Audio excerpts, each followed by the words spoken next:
Okay, so let's take a look at the study guide, but let's just skip chapter 2 for now. Let's look at the chapter 3. So first you have to know the string, right? So the variable name is just name. That's going to be name, right? And then you should know what the following print functions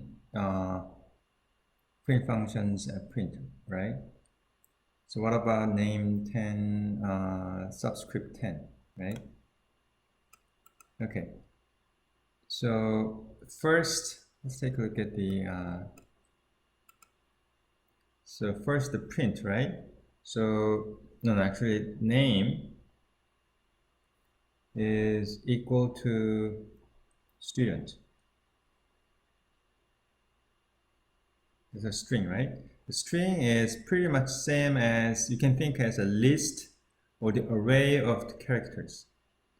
So this is, so basically you can picture this like this. So 1, 2, 3, 4, 5, 6, 7, 8, right? 1, 2, 3, 4, 5, 6, 7, 8. So the first element is the subscript. The subscript for the first element is always start with a 0, right? 0, 1, 2, 3, 4, 5, 6, 7, right? And then this is like student, students.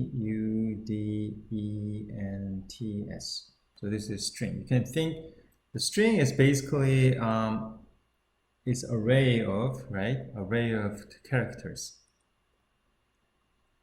So when you try to print, so this is print function, right? So this is name. Basically this array is it's a name, right? If you print name 0, this print function will print, since it's a 0, right, is going to print s. But if you try to print name, let's say 10, right? I mean, the last subscript it's a 7. Oops.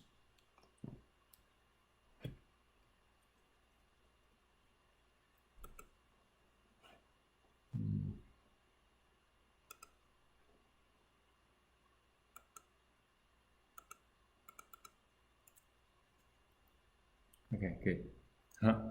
So the last element is the last element is a 0.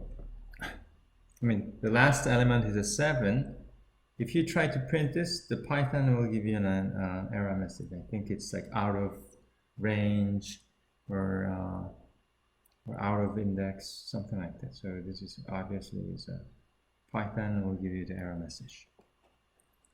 Okay. Having said that, just take a, and then you should also know how these functions, right? This string related functions can be used. Of course, you don't have to really memorize them because you can write them in your cheat sheet, right? So you don't have to memorize them, but at least you should know how these functions can be used. Not all of them, it's probably is digit, is lower, or count, or find, right? And let's take a look at the next problem. The sample problem is this. So first, let's say, let me just write it down first. The user is supposed to enter a y value. And then I said, assume that user enters 95. So there is a variable y, and user enters 95, right? And then x is equal to 200. And if y is greater than 300, right? If y is greater than 300, and then of course there is an indentation, right? Indentation. And then what? X is equal to y. And then there's else, right? And there's indentation. There's actually, after else, there's another compound if statement. So if x is less than 100 and x is become 0, there's indentation, and then else x is equal to 1, so there's indentation. So basically this is the compound if statement within this else statement, right? So let's just follow.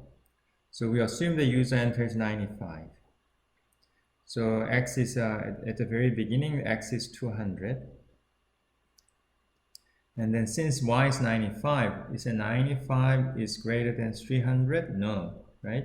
So this becomes false. So it goes to the else statement, right? And then since x is a 200, is that 200 is less than 100? So this becomes false, right? So this is not the case. So it's going to go to this else statement here. So x becomes 1. So at the end, right, at the end, when you try to print x, this will print 1, right? Okay, so that's the end of chapter 3. So let me stop here.